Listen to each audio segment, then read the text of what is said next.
Hello everyone.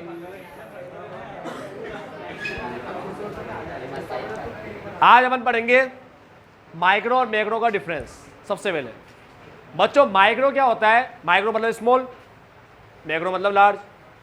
तो micro individual की study करता है और मैक्रो एग्रीगेट की स्टडी करता है। ये फर्क है माइक्रो और मैक्रो में। ठीक है बच्चों, याद रखना, इंडिविजुअल की स्टडी करके पूरे ओवरऑल का डिसीजन नहीं ले सकते। इंडिविजुअल की स्टडी करना भी जरूरी है और ओवरऑल की स्टडी करना भी जरूरी है। तो माइक्रो एक एक अलग अलग पर्सन की इंडिविजुअल की स्टडी करता है और मैक्रो क्या करता है?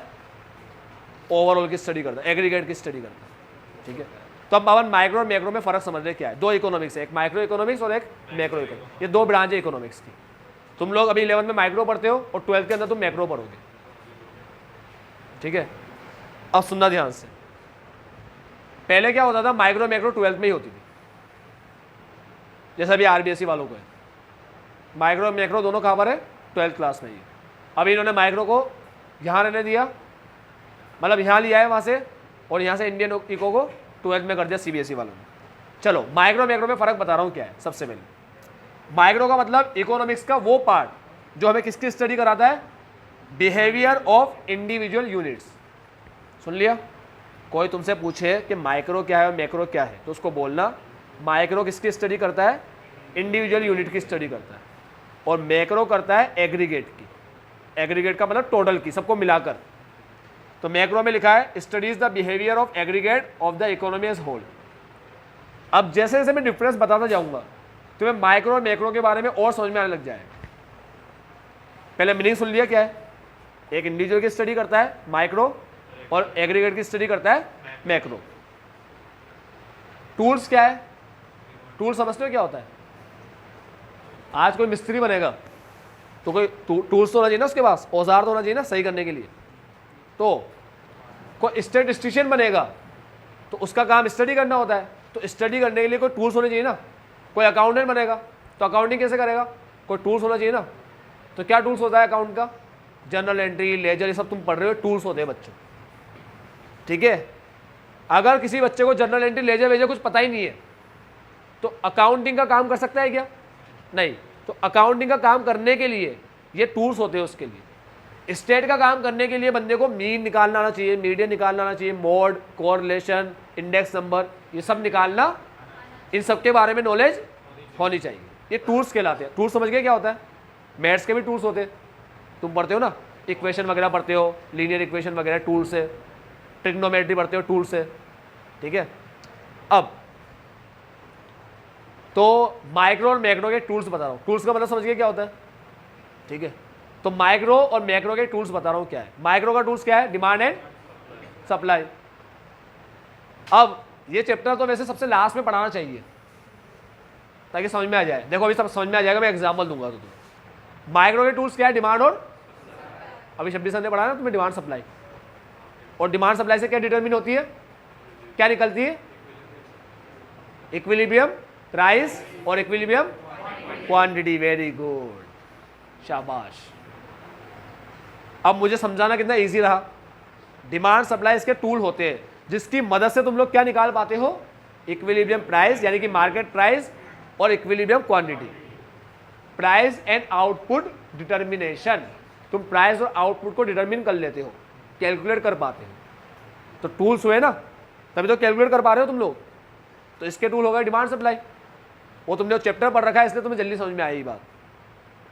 इसीलिए चैप्टर जो होता है ना सबसे लास्ट में पढ़ाने का होता है, मगर मजबूरी ये होती है कि तुम्हारे स्कूल में एग्जाम में आता है, इसलिए हर बच्चे को पहले ही पढ़ाना पड़ता है। तब जब मैं एग्जाम्पल देता हूँ ना स्टार्टिंग वाली क्लास में, तो बहुत मुश्किल पड़ जाता है समझाने में बच्चों को। मुझे बताओ, जो बच्चा डिमांड का डी नहीं जानता, सप्लाई का एस नहीं जानता, मैं उसको ये एग्जाम्पल कैसे समझाऊंगा डिमांड सप्लाई इसके टूल से? मैं कैसे उस बच्चे को ऐसे बोलूँ, पहली बार पहली क्लास में बच्चा मेरा आया, मैं उसको कैसे बोलूँ कि बेटा वो डिमांड सप्लाई से प्राइस निकाली जाती है? ये तो एक लाइन बन गई बच्चे के दिमाग में, सिर्फ डिमांड और सप्लाई से प्राइस क्या होता है। समझ में आएगा क्या? तुम्हें समझ में आ रहा है ना क्या बोल रहा हूँ? सबने वो चैप्टर पढ़ाई है ना, मार्केट वाला। ठीक है, तो इसीलिए इंट्रोडक्शन सबसे आखिरी में पढ़ाने के होते हैं। हर क्लास में जो भी मेरा सब्जेक्ट रहता है उसका इंट्रो में लास्ट में ही पढ़ाता हूँ, बस सिर्फ इतना बताता हूँ जितना याद रखने की ज़रूरत है कोई सब्जेक्ट के बारे में। बाकी मैं इंट्रो हमेशा लास्ट में ही पढ़ाता हूँ, इसीलिए जब मैं इसकी शुरुआत करता हूँ तो डिमांड से करता हूँ, इको की शुरुआत, क्योंकि मैं डिमांड जब तक पढ़ाऊंगा नहीं तब तक मैं ये बता ही नहीं सकता चैप्टर के बारे में। चलो अब डिमांड सप्लाई समझ गए, इसके टूल्स होते हैं, उसके टूल्स क्या रहेंगे, सिंपल बात है, ये इंडिविजुअल की स्टडी करता है, वो एग्रीगेट की करता है। तो माइक्रो के टूल्स होते हैं डिमांड सप्लाई, माइक्रो के टूल्स होते हैं, और मैक्रो के टूल्स होते हैं एग्रीगेट डिमांड, खत्म। उसके बाद आया ऑब्जेक्टिव। एक का ऑब्जेक्टिव होता है determine price of a commodity और फैक्टर ऑफ, मैंने तुमसे पूछा डिमांड सप्लाई क्या करता है, तो तुमने बताया ना प्राइस कैलकुलेट करता है, इक्विलिब्रियम प्राइस इक्विलिब्रियम क्वांटिटी, ठीक है। पास में एग्रीगेट डिमांड एग्रीगेट सप्लाई क्या काम आता है, एग्रीगेट डिमांड एग्रीगेट सप्लाई, हाँ, इनकम डिटरमिन करने के लिए।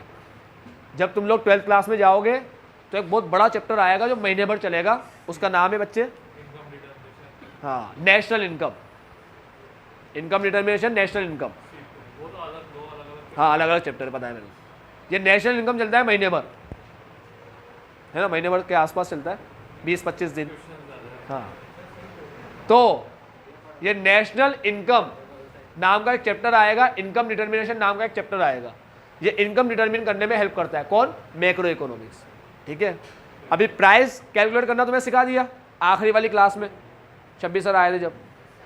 अब जब तुम लोग 12th में जाओगे मैक्रो पढ़ोगे तब तुम्हें वहाँ पर ये सिखाएंगे, क्या डिटरमिन करना सिखाएंगे, इनकम डिटर्मिनेशन सिखाएंगे तुम, ठीक है। अभी शायद इनकम डिटर्मिनेशन का वो लगा हुआ भी टेस्ट का रिजल्ट का शायद वहाँ बोर्ड पे।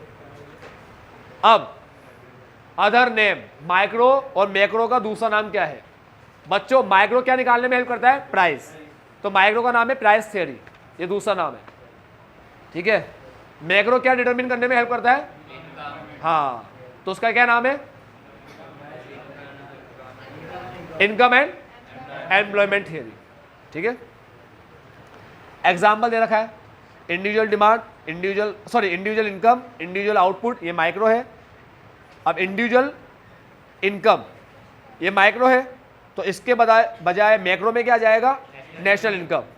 इंडिविजुअल इनकम, एक जने की इनकम माइक्रो है तो पूरे नेशन की इनकम मैक्रो है।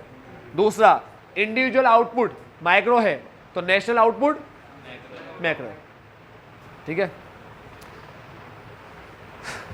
माइक्रो मैक्रो समझ गए सारे बच्चे क्या होता है, इंडिविजुअल की स्टडी करता है, एग्रीगेट की करता है, individual demand aggregate demand, price determine करता है, इनकम डिटरमिन करता है, प्राइस थियरी, इनकम थियरी। फिर एग्जांपल, इंडिविजुअल की स्टडी करता है, एग्रीगेट की स्टडी करता है, इंडिविजुअल डिमांड एग्रीगेट डिमांड, इससे प्राइस आती है, इससे इनकम आती है, इसका नाम प्राइस थियरी है, इसका नाम इनकम थियरी है। सारे पॉइंट आपस में लिंक है, इंडिविजुअल एग्रीगेट, ये तो मीनिंग हुआ, इंडिविजुअल की स्टडी करता है, एग्रीगेट की स्टडी करता है, ठीक है। फिर अब टूल्स क्या है, इंडिविजुअल डिमांड एग्रीगेट डिमांड, मतलब डिमांड सप्लाई और एग्रीगेट डिमांड सप्लाई, ठीक है। इससे क्या निकलता है, टूल से क्या निकलता है, एक प्राइस एक इनकम निकालता है, इसलिए इसका नाम क्या पड़ गया, प्राइस थियरी, इनकम थियरी, ठीक है। थ्योरी मत बोला, थियरी होता है, ठीक है, थियरी, थ्योरी, प्रोनाउंसिएशन सुधारो बच्चों। अब लास्ट में आया example, individual income, national income, individual output, national output. चलो अब मैं पढ़ाता हूं इकोनॉमिक्स के दूसरे पार्ट, पॉजिटिव और नॉर्मेटिव क्या होता है। एक पॉजिटिव है, एक नॉर्मेटिव। मैंने सुपरमैन को बोला, मैंने कहा बेटा सुपरमैन मस्त तो ऐसे पीछे लटका के पर्दा वर्दा, ठीक है, तो ऐसे उड़ता हुआ जाता है, सब देख लेता है, तो एक काम कर, तो जा पूरे इंडिया में चक्कर लगा और मालूम कर इंडिया में क्या क्या प्रॉब्लम है। तो सुपरमैन उड़ के गया, स्पीड से गया भाई, देख करके आया सुपरमैन और डॉक्टर स्ट्रेंज को लाया। अभी सुपरमैन को ले आने दिया, बुरा मान जाएगा। तो डीसी से अपन सुपरमैन को लेकर आए और सुपरमैन से अपन ने प्रॉब्लम पूछी, भाई क्या है। तो सुपरमैन हर जगह जाके मालूम करके आगे प्रॉब्लम क्या है। सुपरमैन ने कहा बहुत ज़्यादा गरीबी है भारत में, एम्प्लॉयमेंट बहुत ज़्यादा है, ये प्रॉब्लम है, ऐसा है, भारत ये है, भारत ये है, सब बता दिया उसने, ठीक है। फिर अपन ने मार्वल के डॉक्टर स्ट्रेंज से पूछा कि यार सुपरमैन अपना इतनी प्रॉब्लम बता रहा है तो इसका क्या हो सकता है मतलब। तो अब डॉक्टर स्ट्रेंज बोलता है कि एक काम करो, ये सुपरमैन ने कहा कि अनएम्प्लॉयमेंट बहुत ज़्यादा है, बेरोजगारी बहुत ज़्यादा है, तो लोगों को क्या करो, हाँ काम दो, एम्प्लॉयमेंट दो, बिजनेस वगैरह स्टार्ट करो, लोगों को एम्प्लॉयमेंट दो। ये ज़्यादा है, पॉपुलेशन बहुत ज़्यादा है, तो लोगों को समझाओ, पढ़ाओ, बोलो बच्चे 2 ही अच्छे, 10-12 अच्छे नहीं है बिल्कुल, ठीक है। तो और फिर भी ना माने तो महंगाई इतनी बढ़ा दो कि अफोर्ड ही नहीं कर पाए बच्चे ये लोग, तो अपने आप मान जाएंगे। अब ऐसा करके क्या डॉक्टर से सॉल्यूशन बता रहा है सारे, ऐसा होना चाहिए, ऐसा होना चाहिए, ऐसा होना चाहिए, ठीक है। यही पॉजिटिव इकोनॉमिक्स और नॉर्मेटिव इकोनॉमिक्स। पॉजिटिव बताता है फैक्चुअल सिचुएशन, क्या क्या है, फैक्ट्स बताता है। पॉजिटिव इकोनॉमिक्स क्या बताता है, फैक्ट्स बताता है। अब नॉर्मेटिव बताता है कि सिचुएशन कैसी होनी चाहिए, मतलब सुनो, एक फैक्चुअल सिचुएशन बताता है यानी कि फैक्ट्स बताता है, और एक आइडियल सिचुएशन बताता है यानी कि ऐसा होना चाहिए तो बहुत अच्छा होगा, ठीक है। तो हम पॉजिटिव और नॉर्मेटिव की शुरुआत करते हैं लास्ट वाले एग्जाम्पल वाले पॉइंट से, ताकि तो समझ में आ जाए पहले, फिर स्टार्टिंग से लाइन पढ़ेंगे अपन। देखो पॉजिटिव बोलेगा price in Indian economy are constantly rising. Positive बोल रहा है इंडिया में महंगाई बढ़ती जा रही है, ये पॉजिटिव बोल रहा है। अब नॉर्मेटिव क्या बोल रहा है, बच्चों भगवान के लिए एक हरकत मत करना जो कुछ बच्चे करते हैं। कई बार देखा गया है पिछले सालों के टेस्ट के अंदर क्वेश्चन में लिखा होता है पॉजिटिव नॉर्मेटिव में क्या डिफरेंस है, बच्चा लिखता है पॉजिटिव और नेगेटिव इकोनॉमिक्स, नंबर भी नेगेटिव ही आते हैं उनके, ठीक है। तो ये कई बार होता है। और अभी का टेस्ट जो बिजनेस का जिसमें कोबिया बाटी में तुम्हें, उसमें नाम लिखा हुआ है कि एक्सप्लेन करो इसको, जैसे डिपार्टमेंटल स्टोर को एक्सप्लेन करो, ठीक है। बच्चा लिखे हुए नाम को भी गलत लिख रहा है कॉपी में, ये कौन सा तरीका है। अब देखी हुई स्पेलिंग तो सही लिखो। मतलब याद रखना इंग्लिश के अलावा जितने पेपर होते हैं ना वो होते इंग्लिश लैंग्वेज में, मगर उसमें लैंग्वेज चेक नहीं करते, उसमें मीनिंग चेक करते, तुम्हारा मीनिंग क्या निकल के आ रहा है, ठीक है। ये CBSE में होता है, बोर्ड में, स्कूल में कुछ भी हो सकता है, स्कूल वाले लैंग्वेज भी चेक करने बैठ जाते, होता है ना सर, स्कूल में लैंग्वेज भी चेक करते। तो याद रखना बच्चों, देखे हुए वर्ड को गलत लिखोगे तो बिल्कुल ही गलत हो गया। वहाँ तुम्हारे सामने लिखा है पॉजिटिव नॉर्मेटिव, तुम लिख रहे हो पॉजिटिव नेगेटिव, कहाँ से नंबर आएंगे, ठीक है। टीचर समझेगा कि यार इसको जब यही समझ में नहीं आ रहा कि नेगेटिव क्या होता है क्या होता है, ये लिखने में समझ में नहीं आ रहा। एक और बच्चा था, चीटिंग की थी जिसने, उसकी कॉपी में गलती यही हुई उससे, उसको ये समझ में नहीं आ रहा मैं क्या लिख रही हूँ, ठीक है। वो पूरा लिख रही थी बिल्कुल सही, 1-2 हरकत से पता पड़ गया मुझे, 1-2 वर्ड से उसके पता पड़ गया, उसको यही पता नहीं है उसको लिख किसके बारे में रही है, मगर लिखा बिल्कुल सही था।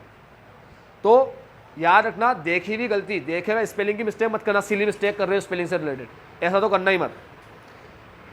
हाँ, पॉजिटिव क्या बोलता है, इंडिया में प्राइस बढ़ रही है। तो अब नॉर्मेटिव देखो क्या बोलेगा, नॉर्मेटिव बोलेगा India should take step to control rising price. India को इसका ध्यान देना चाहिए कि कुछ स्टेप ले वो जिससे प्राइस कंट्रोल में रहे, बढ़े ना, ठीक है। दूसरा, इनइक्वालिटी बढ़ रही है, इनइक्वालिटी शुड बी रिड्यूस। याद रखना बच्चों, नॉर्मेटिव का काम है आइडियल सिचुएशन बताना, अच्छी सिचुएशन क्या होती है वो बताना। ये गलत हो रहा है, ये नहीं होना चाहिए, ऐसा हो रहा है भारत में, ये नहीं होना चाहिए। तो भारत में क्या है, क्या हो रहा है वो पॉजिटिव, और क्या होना चाहिए वो नॉर्मेटिव। अब मेरी बात सुनो, डिबेट करना होगा तो किस पे डिबेट होगा, पॉजिटिव में या नॉर्मेटिव में? नॉर्मेटिव में। पॉजिटिव में क्या डिबेट होगा, पॉजिटिव बोल रहा है गरीबी बढ़ रही है, इसमें डिबेट करोगे क्या? कोई आगे ऐसे बोले नहीं बढ़ रही, प्रूव कर। पॉजिटिव का काम ही प्रूव करना है, वो बता देगा फैक्ट लेगा, ये देखो गरीबी बढ़ रही है। अगर कोई ऐसे बोले गरीबी को ऐसे दूर किया जा सकता है, तो सामने वाला डिबेट कर सकता है गलत तरीका है, ऐसे दूर करो। तो कोई दूसरा आगे ऐसे डिबेट करेगा कि ऐसे नहीं ऐसे दूर करो, तो डिबेट किस में हो सकता है? हाँ, पॉजिटिव में क्या डिबेट होगा, आई बात समझ में। दूसरा, पहले तो मीनिंग लिखा है, पॉजिटिव नॉर्मेटिव का मीनिंग पढ़ लेते हैं अपन। क्या है? Positive economics deal with factual situation, fact के साथ डील करती है। पॉजिटिव बताता है what is and what would be, क्या है और क्या होगा, ये कौन बताता है? पॉजिटिव। नॉर्मेटिव क्या बताता है? व्हाट शुड बी और व्हाट ऑट टू बी, यानी क्या होना चाहिए, ये कौन बताता है? नॉर्मेटिव। क्या है कौन बताता है? पॉजिटिव। और क्या होना चाहिए कौन बताता है? नॉर्मेटिव। आइडियल सिचुएशन से डील करता है, लिखा है ना, एक फैक्चुअल सिचुएशन, एक आइडियल सिचुएशन, टिक लगा लेना फैक्चुअल और आइडियल पे। फैक्चुअल सिचुएशन और आइडियल सिचुएशन में टिक लगा लेना फर्स्ट पॉइंट में। दूसरा वैल्यू जजमेंट। बच्चों पॉजिटिव में कोई वैल्यू जजमेंट होगा क्या? पॉजिटिव में कोई जजमेंट होता है क्या? फैक्ट बताने में कोई जजमेंट होगा क्या? नहीं। नॉर्मेटिव में होता है वैल्यू जजमेंट, यानी जब हमें सॉल्यूशन चाहिए तब हम लोगों के क्या मांगेंगे? सुझाव मांगेंगे। समझ में आया? वैल्यू जजमेंट नॉर्मेटिव में होता है, पॉजिटिव में नहीं होता। वेरिफिकेशन, मुझे बताओ हम लोग किसे वेरीफाई, किसे चेक कर सकते हैं, पॉजिटिव या नॉर्मेटिव को? पॉजिटिव को। अगर कोई ऐसे बोले कि पॉपुलेशन इतने से बढ़ के इतनी हो गई, ये पॉजिटिव है। इतने से बढ़ के इतनी हुई, ये पॉजिटिव हुआ ना, ठीक है। अब इसको चेक किया जा सकता है, जनगणना, ठीक है, सेंसस वगैरह से हम लोग इसको चेक कर सकते हैं, ठीक है, सर्वे करा के हम इसको चेक कर सकते हैं। लेकिन नॉर्मेटिव को वेरीफाई नहीं किया जा सकता। नॉर्मेटिव को कैसे वेरीफाई करोगे? नॉर्मेटिव का मतलब होता है ऐसा होना चाहिए। अब इसको कैसे वेरीफाई करोगे? समझ गए? पॉजिटिव क्या होता है, नॉर्मेटिव क्या होता है? यहां पर अपना ये वाला चैप्टर तो खत्म। Micro macro positive normative, individual unit aggregate unit ये micro macro, factual situation ideal situation ये पॉजिटिव और नॉर्मेटिव। कल स्टार्ट करेंगे चैप्टर नंबर 2 कंज्यूमर इक्विलिब्रियम, ठीक है। पतंग वगैरह लेकर जाना तुम्हारी, शायद कल देने वाले ये लोग, आज देंगे कल तुम नहीं दिखोगे। कल क्यों?